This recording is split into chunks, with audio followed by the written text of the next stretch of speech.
Eric and I have been on the road for about, probably, so those are a couple of reels. Again, all with Cape Breton associations. Highland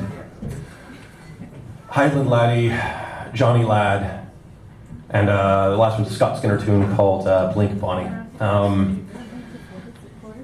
We've been on the road for about 2 weeks, Eric and I. We picked up Joey Abarta and Nathan Gorley for kind of a long weekend's worth of split bill shows around New England. You're going to get to hear them in the second half. They've been playing absolutely tremendous music. Joey's piping puts mine to shame, so it's a good thing that he's going after me.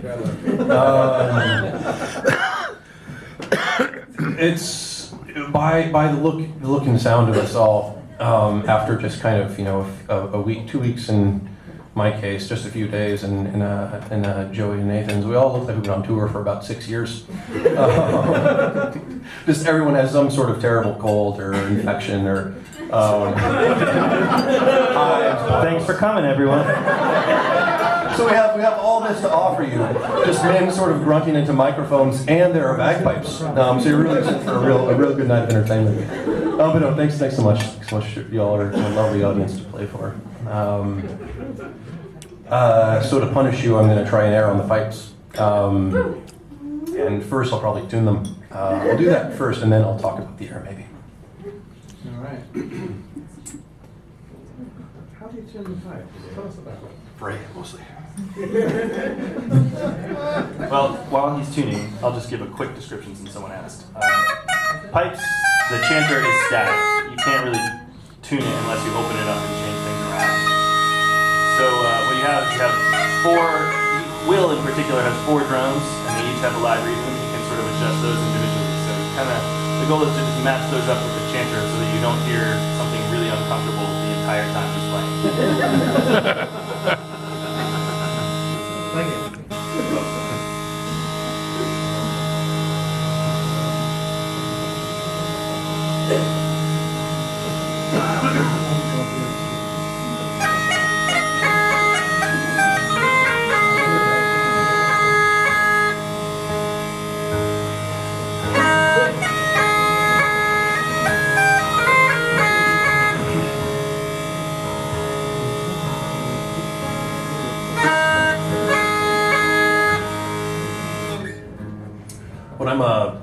When I'm not kind of playing music and I'm at home in Portland, Maine, I'm busy as a pipe maker, making instruments like these for customers.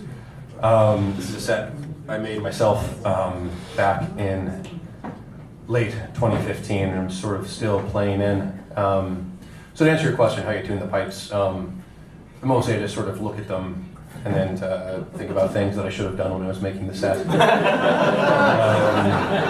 then kind of, frown and move on with my life.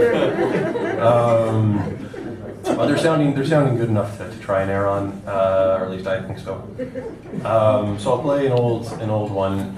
I used to live in Scotland. I used to live in the city of Glasgow, with this man named Alan MacDonald, who's a tremendous Gaelic-speaking piper and singer from this little village called Moydart up in the West Highlands. I would go and lessons is a word for it. We would kind of both struggle in it around 11 o'clock in the morning, and one of us would usually be nursing a hangover, and I would sit down, and we would be half the time neither of us would be in any state to actually think about playing pipes. So Alan and I would have a bit of chat. And he would then start singing for me. He would sing all these tunes that he knew. And I just kind of, I would try and get the ones by ear that I could. And the ones that I couldn't, I recorded for later. And this is one that came out of that, slower that I got from him. It's one that I think, and I'm sure the name is much more interesting in Gaelic, but I don't really speak Gaelic. He translated it for me to English as the Fort of the Ghosts. I don't know much about it aside from that. I'll give it a try.